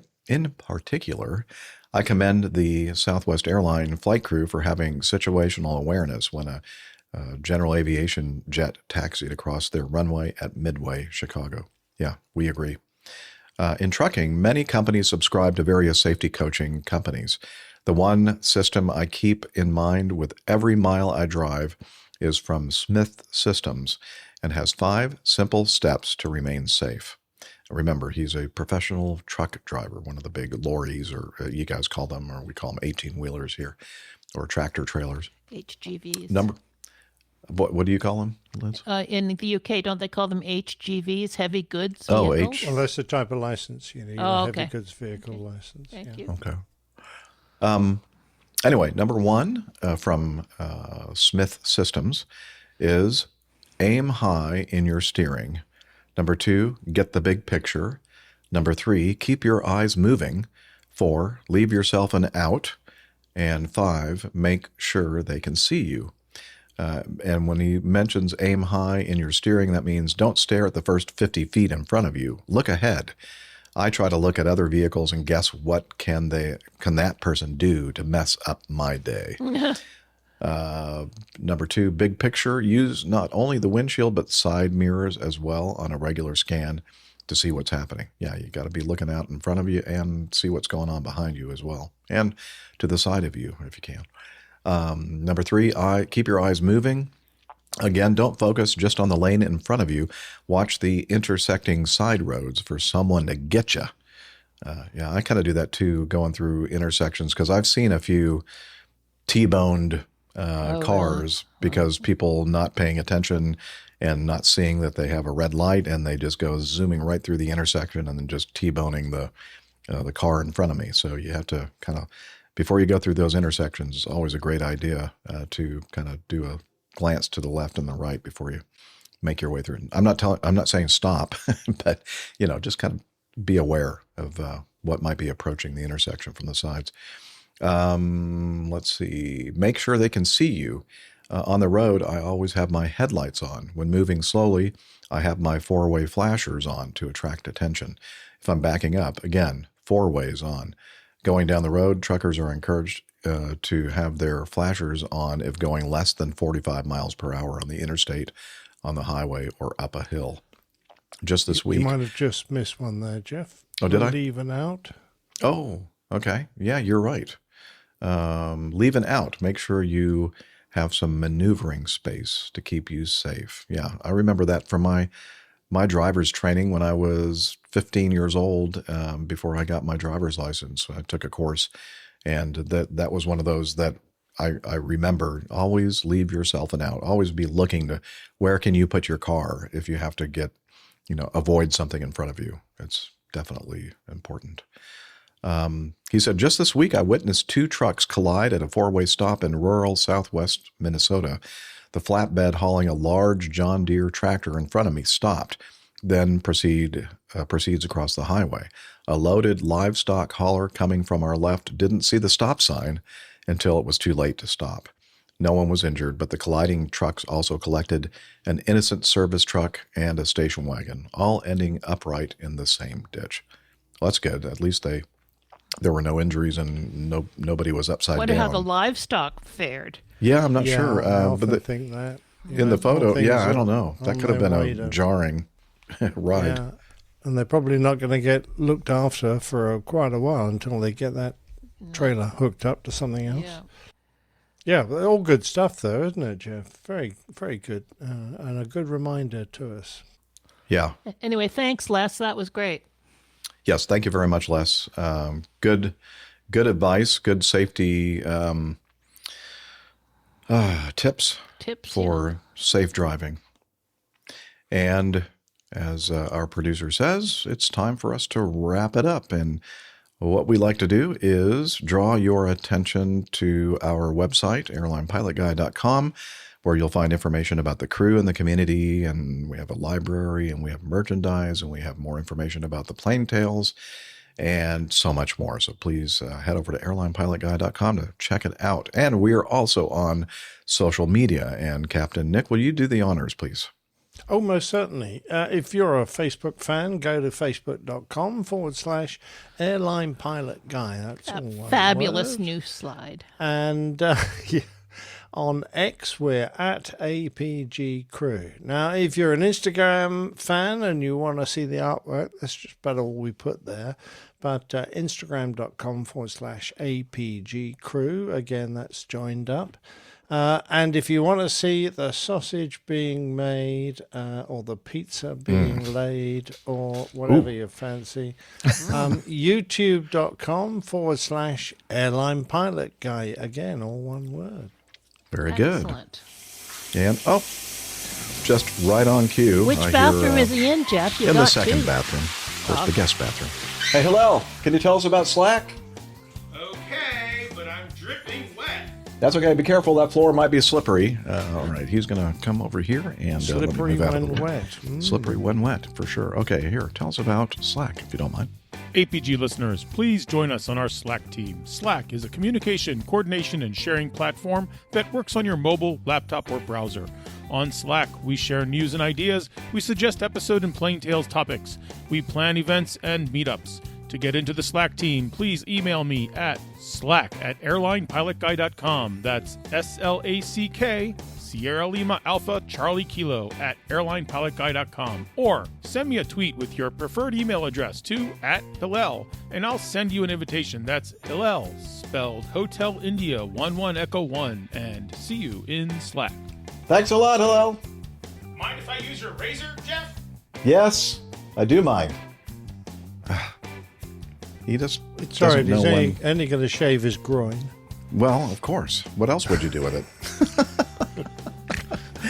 All right. And also, we'd like to thank our wonderful producer, Liz. Well, not quite as sharp as usual today for some reason. Sorry. It was an off day for all of us today, I think. Anyway, great to be with you guys. No, you did perfectly. And so thank you so much, Liz. My pleasure. I couldn't do this without you. Fingers crossed with the weather, Liz. Yeah, Yes. I'm just looking Hope out you the don't windows. I think I'm seeing some ice formation. Oh, out no. Ice skating rink. I hope you're not going to go out and drive anywhere. there. No, I'm not going anywhere. Poppy can just slide around out on the patio when she needs to go out, so that's what she can do. She's Cool. got 4 legs, so you can handle it. Yeah, absolutely. Very true.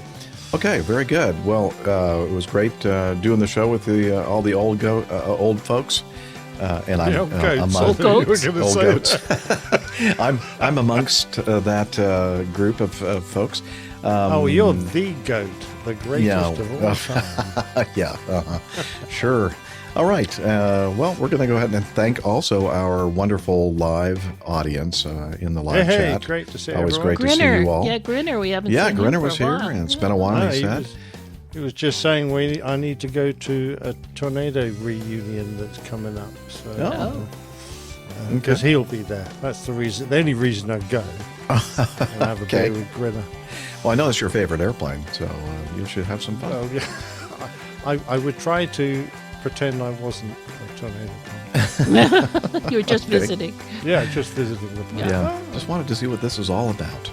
Anyway, so thank you for watching, if you're watching the video, and listening, most of you are doing, to our show. Tell your friends and give us a good review and all that jazz. But we're going to sign off with telling you that we wish you clear skies, unlimited visibility, and tailwinds. Take care, and God bless. Bye, everybody. See you next time.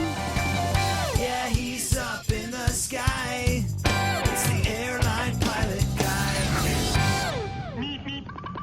Good day.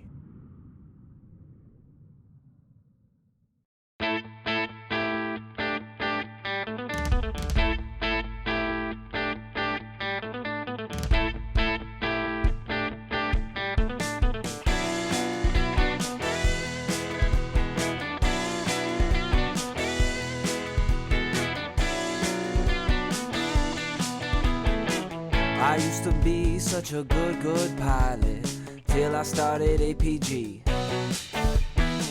I opened doors for little old ladies. I helped them to their seats. Airline pilot guy, I fly Omega. Oh, airline pilot guy, he can land in heavy fall. I got no friends 'cause I'm always flying. I just don't have the time. But I can land this old plane. I can land it just fine.